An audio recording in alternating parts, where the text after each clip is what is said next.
Okay, so it's a really exciting time. It is Tuesday, May 19th, and the gyms have reopened at 50% capacity, which was yesterday.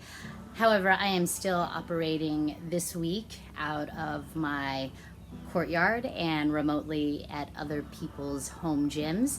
And I'm in the middle of transitioning back into the gym.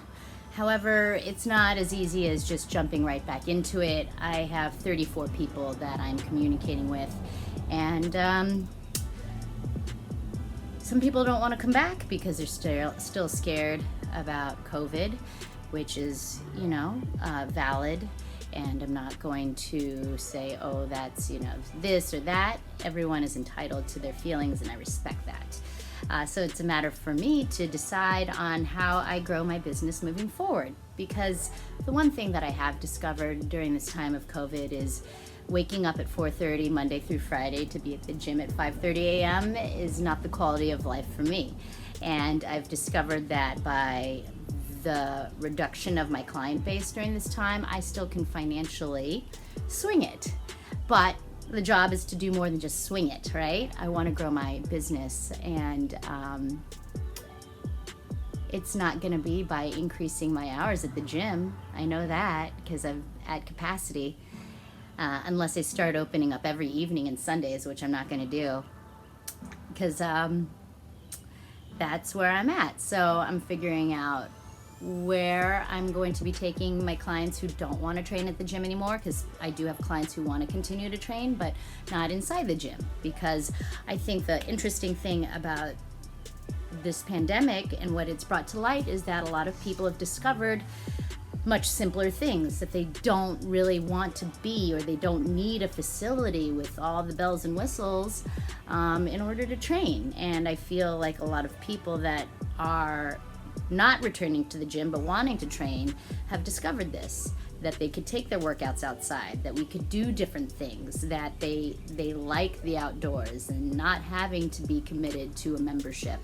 And I think that I personally also have discovered a little bit about that myself, that I'm happy working outside and having a reduction in the amount of volume, but being productive in a different field of fitness, which is delivering health and wellness topics to you via YouTube or digital products. And as of recently, I just put 2 products online on Vimeo that are streaming and on demand. So anyways, just trying to sort things out and figure it out. I love what I do. I'm passionate about training. I'm passionate about helping people.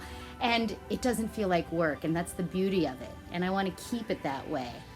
Because if I continue to slave away, slogging it out 4:30 in the mornings and then not getting home until 8:30, I know that over time, that's definitely not going to make me happy. But anyways, I am a happy person, and I'm happy that the world is reopening and that we're returning to some bit of normalcy. But our new normal is anew, right? So it's not quite there yet. We're making adjustments, and I'm taking it one stride at a time and loving life. So very blessed, and I'm excited to move on to train my next client, George, my powerhouse. All right, peace out. Good morning. It is Wednesday, the 26th, day after Memorial Day. I'm returning to the gym. I'm super excited to see first off, I'm super excited to see my clients, and I'm super excited to see my fellow trainers also as well. A lot of us have been training alongside each other over the course of 2 decades. So seriously, when I say my training family, I really mean it. Also, I'm interested to see how many people are in the gym and what restrictions and safety guidelines they have in place. And we will go from there, but I am super stoked. I am a morning person, and although during the whole time of quarantine I've had the opportunity to really catch up on a lot of my rest, it does feel good to strap on my tennis shoes and get to work. So we'll see what happens next. All right, here we go. It is a good morning, and about 6:30 a.m. Thursday, May 28th is my 3rd day back at the gym, and it's been really good. I have a really jam-packed day ahead of me. Almost all of my clients have returned, and I'm managing my schedule that I'm only at the gym Monday through Thursday, so that's really great. Actually, after this client, my first one of the day, I'm actually shooting off-site to go downtown and train a couple of people at the convention center, and then come back here to wrap up the day with some off-site appointments in between for my own personal business, like pest control in my house. But anyways, that's the day, and I'll check in with you guys later. I'm really liking the new adjustment in regards to mentally thinking about, wow, I'm compacting my work week here, and that has been a positive in regards to COVID-19 and helping me spur along my professional development despite all of the craziness and sadness and fear and anxiety and all the negativity that has arisen from or arose from COVID. This is a really positive thing for me personally. So I've been back to the gym now for a full week. I started the day after Memorial Day, and that was last Tuesday. And it's been a really good experience getting back into the gym and being in the training facility at Tampa Sports Academy. At first it was an adjustment those first few days, getting acclimated to waking up really early again, but I'm in my groove.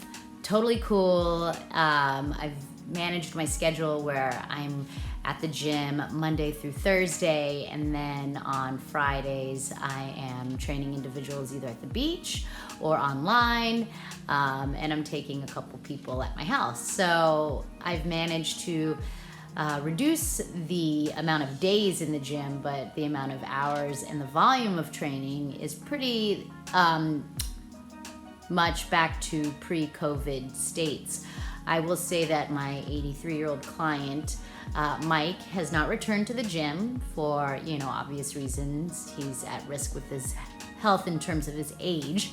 He's very strong, healthy, full of vitality, but he is a little bit more matured. And then I have a couple people who are doing online training as well. So a few people who are hesitant in regards to coming back to the gym for health purposes, and that is completely understandable. I will say that the gym has done an excellent job of ensuring people's safety with additional cleaning supplies, taping off every other cardio piece of equipment. But what really has made a significant difference, I believe, post-quarantine is the attitude of the people that are in the gym. People are happy to be reconnected, to have one-on-one interaction in person. It's been great to reunite with clients who I haven't seen in a couple months. And these are people that I've trained with over the course of 2 decades. These are people that I was seeing on a regular basis, 2 to 3 days a week for years. So it is really a reunion of my training family and getting back in touch with not only working with my clients, but catching up with them on a personal level, one-on-one during our sessions. I'll also say that people in the gym too are not just clearly happy to be reunited with each other, but people are friendly. I have the cleanest balls in town.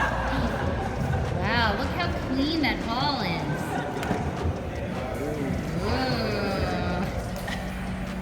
And that's such a good positive outcome, I think, of the quarantine, is that we realized that we are social creatures that need each other. And I believe that inherently, most of us are really good people.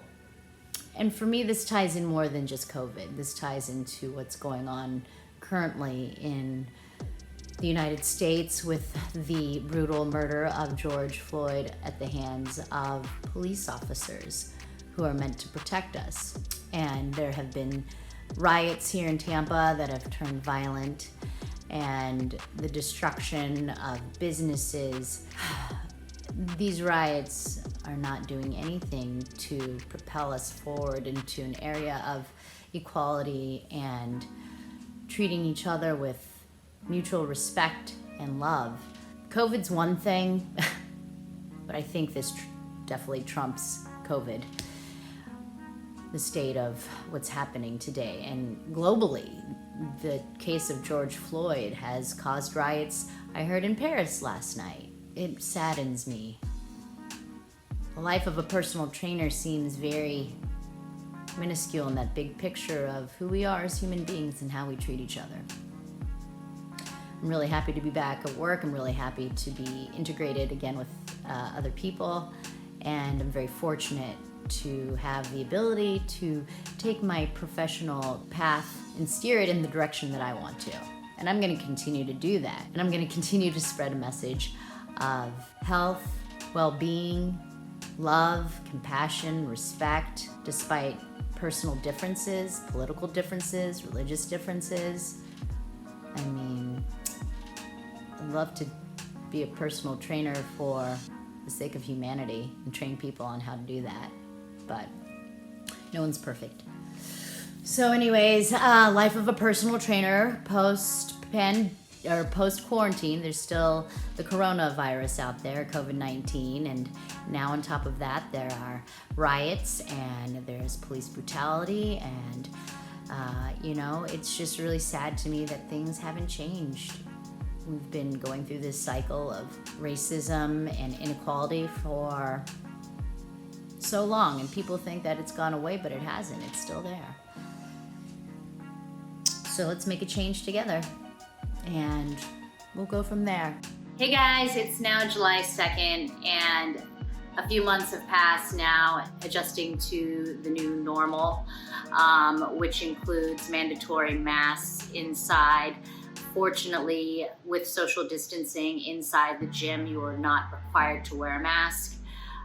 So I continue to encourage people to exercise, live a healthy lifestyle, get plenty of vitamin D, go outside, train not just in the gym, but with strength training, but cardiovascular training. It's really important to keep that immune system strong. And I remain socially distant from my family and friends. I am fortunate that I do get to work with clients individually on a one-on-one basis, and that I have an amazing boyfriend and family network who I keep in touch with via FaceTime and the telephone. It is interesting though, because my mom and dad are actually en route to stay with me for the evening, and it is their first visit overnight with me here in Tampa since the whole start of the coronavirus pandemic. And I'm really excited to see them, but there's this underlying anxiety that I can't shake. I mean, I have taken all the measures I can within my lifestyle to ensure that I stay safe and healthy. And I surround myself with my clients that I hope also choose to live the same lifestyle, which I know they do, but you can pick up this virus from the gas station. You could get it from going to the grocery store. But, at this point, my family and I feel that we've taken all those measures and we have to live our lives, and we would love to see each other. So I'm really excited to have my mom and dad here with me in the evening, and then they're leaving tomorrow. I have thoroughly disinfected everything in my home, even though it's only me here and my boyfriend. But I've taken every measure to ensure that the environment that they'll be staying in this evening, which is my home, is safe and secure. However, it's the climate that we live in that you can't help but to have an underlying anxiety. But at the same time, we must move forward. Cases are rising in regards to positive tests for COVID. However, one thing that you're not hearing about in the news is that the death rates are down. So I would love to hear that for once in the news versus numbers are rising. California closed, I think, 13 counties the other day. And I fear that's the direction that we're moving in. I'd like to see a movement towards focusing on immunity and what you can do with your health to help prevent that. It's really important that you get a efficient amount of vitamin D So go outside, train your cardiovascular health, eat healthy, live a good lifestyle, get plenty of rest, have clean habits, wash your hands, remain socially distant, So it really boggles my mind when I see people out and about with masks, but yet, they have poor habits. They might be smoking ciggies, or they're, eating fast food, or, maybe their lifestyle would indicate that they have a very sedentary lifestyle and might be, obese. So there are things that we can do in our own control and lifestyle to help us stay healthy and strong. And let's not forget the positives, and forget that the media is always focusing on the negative, and they're always feeding us something else that takes away from hope. And I believe that that's something that is lacking and that's not being reported. And I'm going to keep that in mind, and I'm going to enjoy my family's visit, and I'm going to stay responsible and do the things that I know I can within my own power to help others stay safe and healthy, and keep myself safe and healthy. And I'm not going to limit my life, though. I am going to continue to work. I'm going to continue to stay positive and have a good outlook. But I just want people to keep an open mind that everything that is in the media, there's more to it. It's constantly being reported and changed, and misinformation is being disseminated at an instantaneous rate. So, the life of a personal trainer has drastically changed in regards to our interactions with others. However, I continue to help others live a healthy lifestyle with not just their physical, but hopefully their mental and emotional well-being, because it all ties in together, and let's not forget that. So anyways, I just wanted to sign off with that little message. And there's my mom texting me now. That means they're about 30 minutes out, and it's time to get dinner ready. It is Tuesday, July 7th, and I just finished working with some clients outside, and now I've just pulled up to Tampa Sports Academy to continue training inside of the gym. It's been a really interesting time. Just yesterday, I saw the news that Miami has closed down again. Their bars, restaurants, back to just essential businesses being open.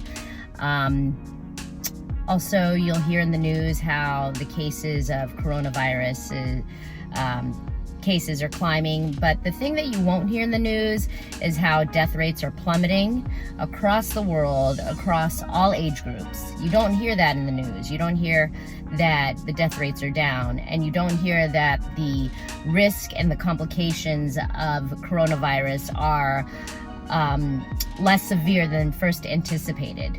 You won't hear that in the news, and you won't hear that we should keep our immune systems strong and healthy by exercise, healthy lifestyle, living, getting outside, getting your vitamin D in, because all of those things, that doesn't cost money, it's effort. So it's a little bit frustrating, to be honest. And just yesterday too, a chart was released ranking activities in regards to the threat of receiving the coronavirus. So on the list, the lowest risk thing that you could do is apparently play tennis and get takeout. And as this list goes from 1 to 9, 9 being the most at risk, number 8 are gyms, being moderate high risk. But I don't know who thought of this chart or who came up with this chart or what this chart is guided by, but also casinos are safer than schools, according to this chart. So in regards to the media and what's being disseminated out there, I'm not going to succumb to living my life in fear. I know that this just doesn't make any sense in the big picture. And I believe that there's a lot of fear-based media being disseminated. And if you follow who's benefiting from it, look at the pharmaceutical companies, follow the money trail. I hate to sound like a conspiracist, person, and I'm not, but I do live my life with common sense and sensibilities. And if I don't feel well, I'm staying home, and I will comply with wearing a mask where I need to. But I do know that the things that aren't being talked about in the media, and why isn't that being addressed, and why is all this fear being planted, and it's just a sad state of affairs. But I'm going to continue to stay positive. I'm going to continue to help my clients stay healthy and strong, and I'm going to continue to live my life and support myself and keep my business thriving and staying above water, because right now another thing that's been out in the media are the major corporations that have received this PPE money meant for small businesses. So, follow the money trail and see where that all leads. But in the meantime, I'm going to use my common sense, my sensibilities, and I know that I care about myself, and I do care about others. And the whole thing in the media that if you aren't in agreement with what's being disseminated out there is that you're this heartless person who wants to kill people with the coronavirus. So I know that's not me, and I know how I feel and where I stand, and I'm going to continue to live my life and think for myself and use my common sense and help other people. So anyways, that's my little rant for this morning. It's just, I guess I'm at a point where it's just like unreal, all the garbage you have to listen to out there. But anyways, I'm gonna keep doing what I'm doing, and I'm really happy to be doing what I love. So that's it for now, and I'll talk to you guys soon.